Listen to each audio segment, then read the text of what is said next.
a decade, he later served for 30 years in Kendra Vidyalaya under the Ministry of Human Resource Development. Following his retirement, he has devoted himself fully to literary creation and social service. Sir, please join us and share a few words.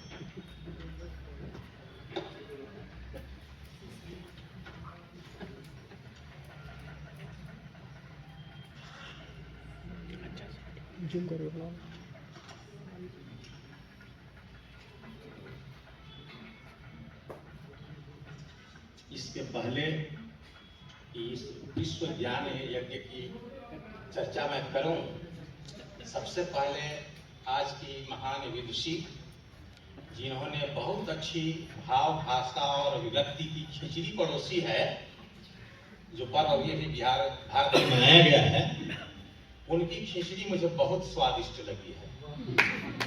सुपाच्य भी है और औषधीय गुणों से युक्त भी है खिचड़ी। जो भारतीय खिचड़ी चखे हैं वो जानते हैं कि खिचड़ी की तासीर कैसी होती है। बहुत सुपाच्य होती है, स्वादिष्ट भी होती है और औषधीय गुण से युक्त। तो मैं उन्हें बार बार नमन करता हूँ, प्रणाम करता हूँ। और कुछ भी कहूँ इसके पहले मैं मेधा और मेधापति को अपने हृदय में स्थान देता हूँ, जिनके कुशल नेतृत्व में आज का यह ज्ञान यज्ञ इतना सुंदर और सुचारू रूप से संपन्न हो रहा है।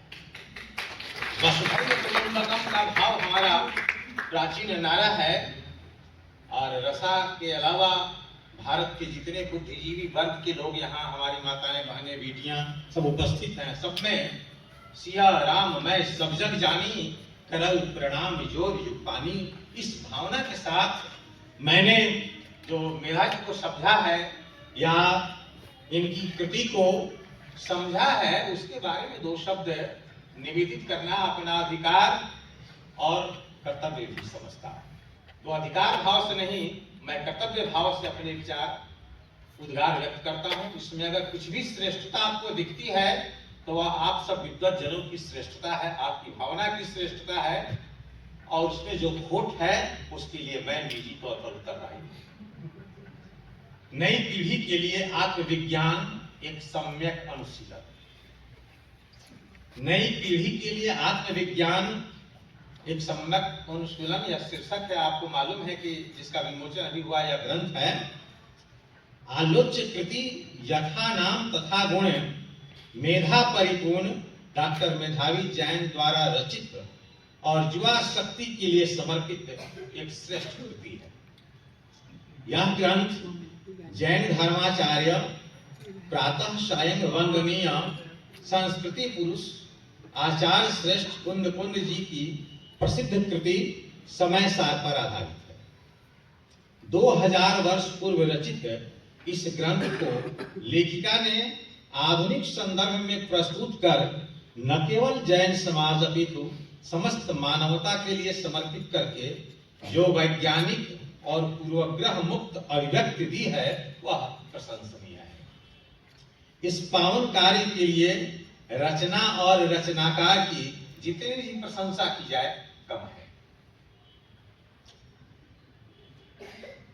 आचार्य कुंद कुंद जी द्वारा रचित यह महान ग्रंथ पहली शताब्दी की रचना है, जिसमें 415 श्लोकों का उल्लेख है। प्राकृत भाषा में रचित इस ग्रंथ की दार्शनिकता से मूलतः जैन समाज वर्षों तक वंचित रहा, क्योंकि इसकी जटिलता सामान्य लोगों के लिए सहज ग्राह्य नहीं थी। 10वीं शताब्दी में आचार्य अमृतचंद के भाष्य लेखन के बाद ही इसकी लोकप्रियता बढ़ी। पूर्णतः नए संदर्भ में इस ग्रंथ को सर्वजन सुलभ बनाने में एक लाइफ कोच, लेखिका और धर्म फॉर लाइफ की कुशल समर्पित संस्थापिका डॉक्टर मेधावी जैन जी ने इससे भारत की युवा पीढ़ी के लिए पूर्वग्रह रहित वैज्ञानिक सोच के साथ जो बहुमूल्य प्रयास किया है, वह न केवल जैन धर्म अपितु संपूर्ण मानवता के लिए एक महत्वपूर्ण उपलब्धि है। डॉक्टर पारसमल अग्रवाल, सेवानिवृत्त प्रोफेसर भौतिकी, उज्जैन एवं emeritus visiting professor, Oklahoma state university USA, तथा Natalia Genenova, senior research fellow institute of oriental studies, Russian academy of sciences की संयुक्त प्रस्तावना इस कृति की अन्यतम उपलब्धि है। पुस्तक छोटे बड़े 22 अध्यायों में विभक्त है और प्रत्येक अध्याय के अंत में मुख्य निष्कर्ष भी दिया गया है। पुस्तक का मूल प्रतिपाद्य पूजनीय दिगंबर जैन मुनि और दार्शनिक आचार्य कुंद जी की प्रधान कृति समय सार पर आधारित होते हुए भी अपनी मौलिकता तथा वैज्ञानिक दृष्टि संपन्न टीका व्याख्या की दृष्टि से महनीय बन पड़ी है। यत्र तत्र सर्वत्र लेखिका का बहुआयामी व्यक्तित्व, ज्ञान विज्ञान युक्त मौलिक अंतर्दृष्टि की व्यावहारिक सोच प्रशंसनीय है। इनकी मौलिक उद्भावना का एक उदाहरण द्रष्टव्य है। हम दूध में पानी कितना भी मिला लें, पानी कभी दूध नहीं बन सकता।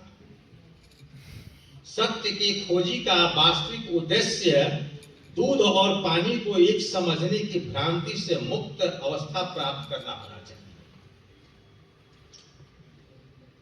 परंपरागत धार्मिक मान्यताओं तथा गुरु आचार्यों के प्रति श्रद्धा भावना के विपरीत निर्भीकता पूर्वक संत कबीर जैसा किंतु विनम्रतापूर्ण प्रस्तुति डॉक्टर जैन की अप्रतिम विशेषता है।